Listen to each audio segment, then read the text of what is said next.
Betapa megah. Hidupku seluruhnya aku siapkan untuk mencari jenis kayu terbaik. Mencari jenis tali terbaik. 60 tahun lamanya aku mengelilingi dunia. Lautan, padang pasir, harapan hampir tewas. 60 tahun bernafas hanya untuk satu cita-cita. Akhirnya aku menemukanmu. Kau kutemukan jauh di permukaan laut. Selangkah lemut bersekawan sunyi yang riuh dengan sunyinya sendiri. Kau kutemui jauh tinggi, sehelai jerami yang dihimpit salju ketinggian.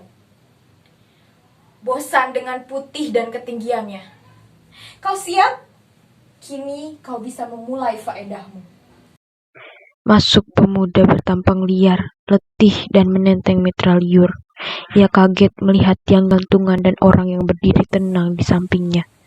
Ia menodongkan mitra liurnya. Tunggu. Jangan tergesa. Ayo kita tentukan dulu tegak kita masing-masing. Siapa yang dimatikan dan siapa yang mematikan. Maksud ibu? Tingkah laku harus sesuai dengan watak yang digambarkan.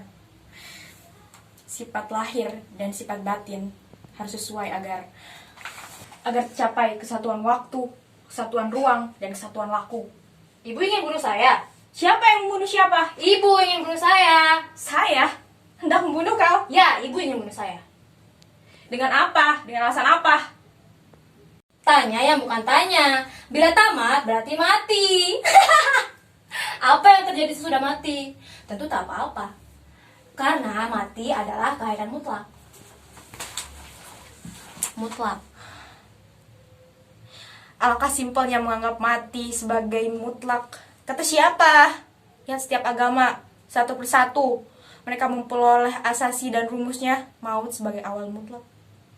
Kesalahan dan kemuliaan sama saja, pokok mutlak. Apa yang kamu artikan dengan akhir mutlak? Lawan dari kehidupan mutlak. Maksudmu? Kita, ibu dan aku yang hendak bunuh ibu. Sedang tadi? Tadi ibu yang bunuh aku. Bagus, bagaimana hal ini dapat kau jelaskan? Entah, mungkin karena waktu. Karena waktu, maksudmu? Kelanjutan waktu mengantar ibu ke taraf di mana kematian bagi ibu bukan tak mungkin menjadi kenyataan. Tapi karena taraf itu ikut dalam kelanjutan waktu, maka kematian ibu itu mengantar dirinya sendiri ke muka. Di sini ia sudah bukan kematian lagi. Bukan kematian lagi, lalu apa? Kematian ibu mengimbangi dirinya sendiri. Lalu? Kematian ibu menjadi kehidupan. Kematianku menjadi kehidupan. Oh, alangkah indahnya kematian kalau begitu. Ini tiang gantungan, begitu kan Bu? Seperti yang kau lihat, indah bukan? Punya siapa? Saya. Sendiri? Iya, sendiri. Ibu seorang algojo? Jelaskan dulu apa yang dimaksud dengan algojo. Pelaksana hukuman mati, kalau tidak salah. Dari mana kau menyimpulkan bahwa aku adalah seorang yang memiliki sangkut paut dengan hukum, atau hukuman mati? Aku tidak menyukainya. Saya tidak mengerti lagi. Untuk apa ibu menggantung gantungan ini? Atau lebih yang digantung di sini? Saya tidak mengerti. Ibu menggantung gantungan ini hanya untuk sekedar iseng atau untuk menggantung seseorang? Tentu saja tidak. Ini merupakan cita-cita saya selama 60 tahun. Tafsiran itu Bahwa pada mulanya, pada akhirnya, hidup adalah maut juga. sungguh menarik. Sungguh menarik. Tapi apakah itu asli? Tidak, sebaiknya. Ini basi. Penganut cita yang basi. Adakah ini sesuai dengan penganut? Mak, kau tempuh jalan yang mendaki itu. Mungkin ia mendaki, mungkin ia menempuh itu. Bila kau melihat dia, tembak. Kita akan bertemu di ujung lereng sana. Siap, Bu!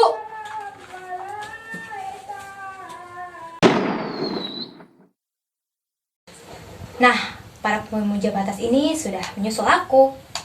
Aku mesti pergi lagi. Mereka belum tentu mendapatkan aku. Selamat tinggal. Mengapa batas yang kau cari itu tak ada dalam tali ini saja? Tali ini terbuat dari tali bangsawan yang kudapatkan dari gunung tinggi salju di sana. Lekas! Waktu terbanyak lagi bagi aku. Tidak, Bu. Pun tali ini terlalu lurus, terlalu licin seperti tata tertib, tata krama, tata negara. Batas yang kau cari itu menolak tiap yang lurus.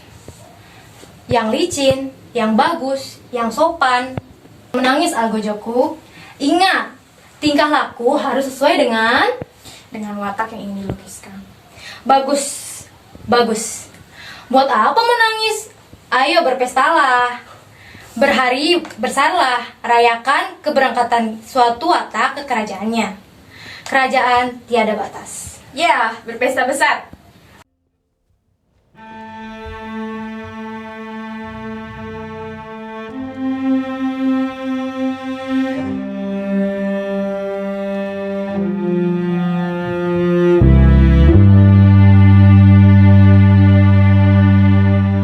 Sesudah itu, ia mesti menghilang lagi. Lari ke belakang layar, terus ke jalan raya. Disitulah wajahnya. Sesekali ia memperkenankan dirinya libur. Ke kaki lima, menyorakkan Eli Eli lama sabachthani. Kepada setiap orang yang lalu, yang berangkat. Tahukah kau pahlawan? Kata apa? Selamat tinggal. Hahaha. Selamat tinggal. Tapi aku telah hindarkan pengulangan azimatmu.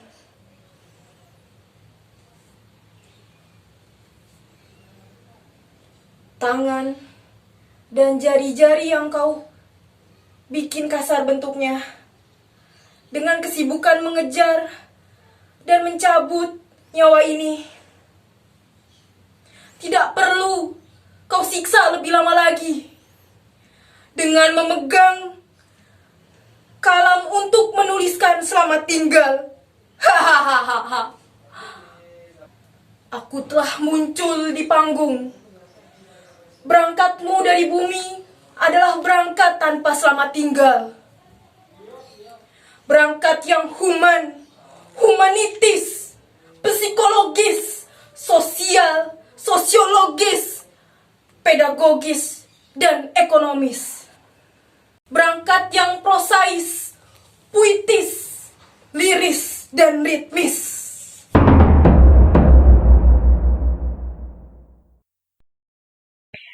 Seorang perempuan masuk. Usianya lebih kurang 25 tahun. Wajahnya khawatir, letih. Melihat mayat digantung, ia terkejut. Orang tua melihatnya. Terus terbahak dan sesekali meneriakan, "Selamat tinggal." Selamat petang. Selamat Petang. Siapa kau? Aku. Aku. Syukurlah ia masih hidup. Teriakan yang terakhir tadi baginya belum berakhir baginya. Akhirnya ia sampai juga ke kerajaannya. Ibu mengenalnya. Siapa tak mengenalnya? Itulah cacat dari tiadanya batas.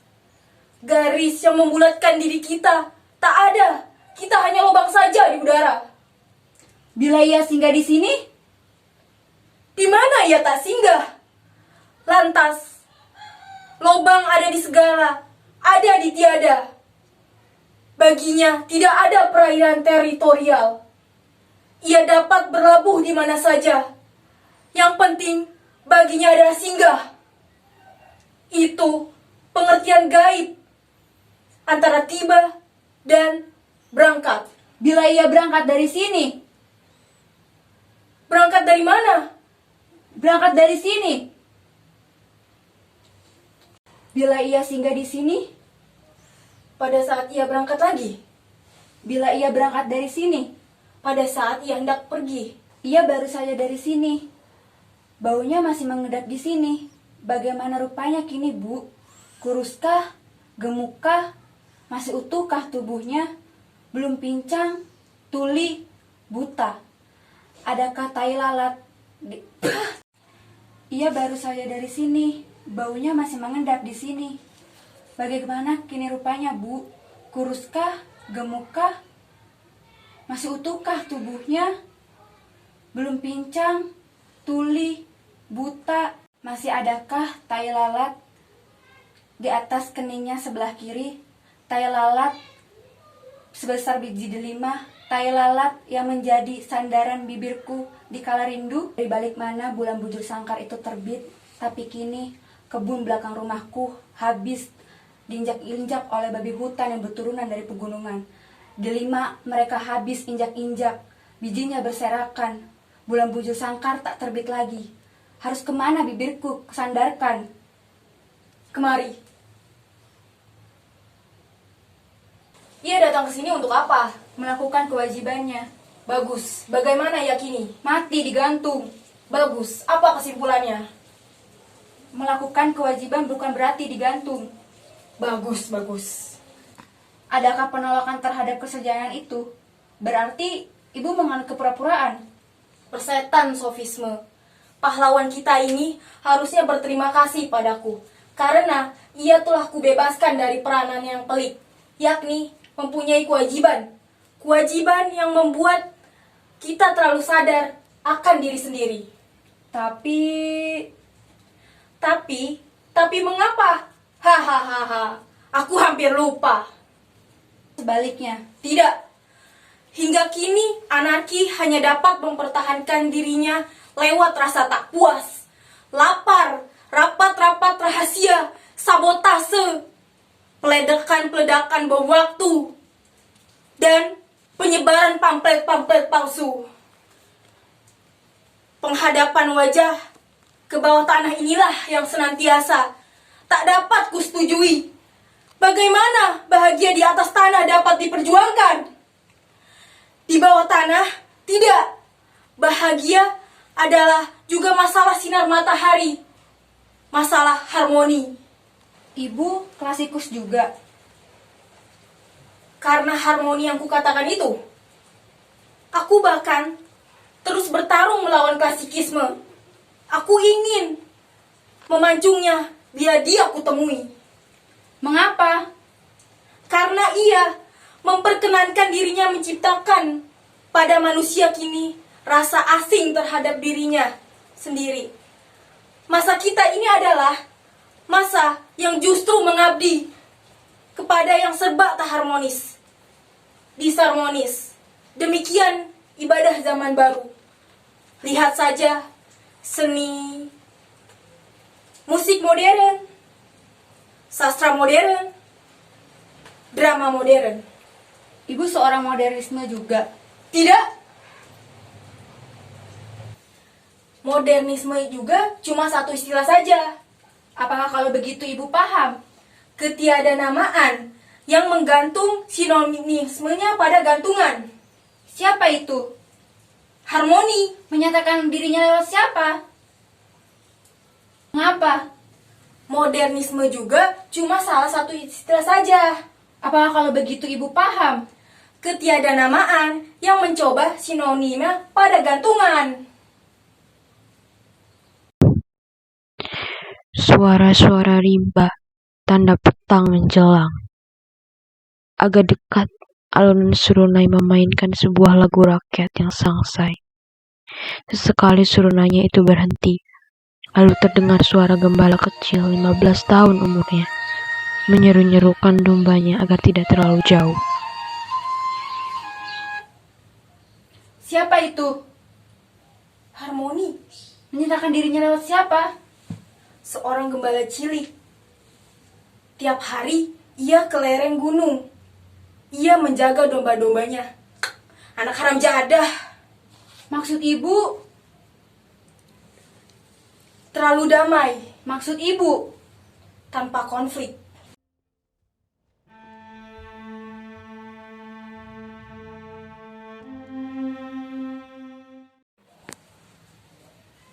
Hai, siapa perempuan muda tadi? Dia hanya menyebut dirinya aku. Hai aku. Kemana ia pergi? Mengapa ia pergi? Bodoh aku ini, sedang kesempatan sudah begitu bagusnya. Aku bicara saja tentang lubang, garis teritorial, tahi lalat, warna ungu muda, bulan bujur sangkar, delima, celeng, ilmu ukur baru. Iya, perempuan cantik, begitu cantik. Kenapa kau harus enggan membunuhnya? Aku yang sudah berusia 60 tahun, yang tak pernah berani membuka hati kepada kejeritaan dari umat manusia. 60 tahun adalah umur yang patut diakhiri atas kebebasanku. Siapa yang sanggup melarangnya? Seperti juga, siapa yang sanggup melarang aku untuk membunuh wanita tadi? Andai ia masih di sini sekarang, dan mesti dia orangnya. Remaja, cendekia, genial, penuh cita-cita. Pendeknya perempuan sempurna, dan dia ini tunangan dari pemuda sempurna.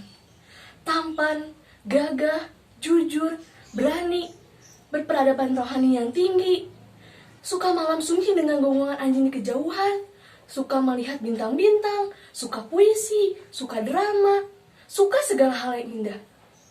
Pendeknya laki-laki sempurna dengan perempuan sempurna. Sempurna. Jahanam, stop, hentikan. Akhirnya ia berhenti juga. Akhirnya ada manusia yang mematuhi aku. Nah, aku kini beroleh titik mula. Hai bimbang, nyah kau. Surune dan Gebala telah tunduk. Aku kini mulai dengan babak pertama pelaksanaan citaku. Apa kata filsuf Prancis yang kenes itu? Cotigo, persetan bahasa Latin. Biar ku coba dengan bahasa ibuku sendiri. Aku membunuh, oleh sebab itu aku ada. Nah itu, aku membunuh, oleh sebab itu aku ada. Ayo para sarjana, catat filsafat baru ini. Lekas tulis buku-buku pengantar tentangnya. Filsafat sekarang adalah filsafat pengantar filsafat saja. Itulah daya maksimum manusia pengantar. Mengantar hingga pintu tertutup saja. Apa di balik pintu tertutup itu? Kamar kosong. Pada kuncinya tersangkut sobekan kertas kecil yang berisi Eli Eli lama sahabat Cani. Hahaha, Eli Eli lama sahabat Cani. Hahaha.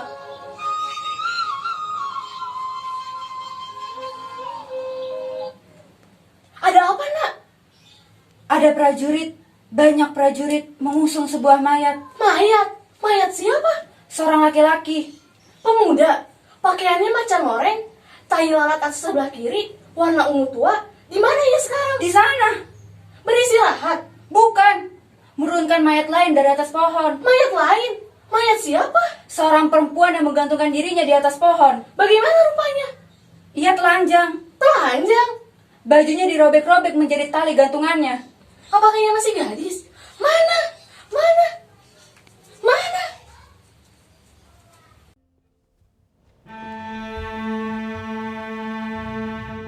Babi hutan berturunan dari pegunungan. Buah delima habis mereka injak-injak. Bulan bujur sangkar tak terbit lagi. Tak terbit lagi. Aku membunuh. Oleh sebab itu aku ada. Aku yang menyumbangkan bab terakhir pada ilmu filsafat. Hai sarjana-sarjana filsafat, catat ini. Aku membunuh. Oleh sebab itu aku ada. Aku membunuh. Oleh sebab itu aku ada.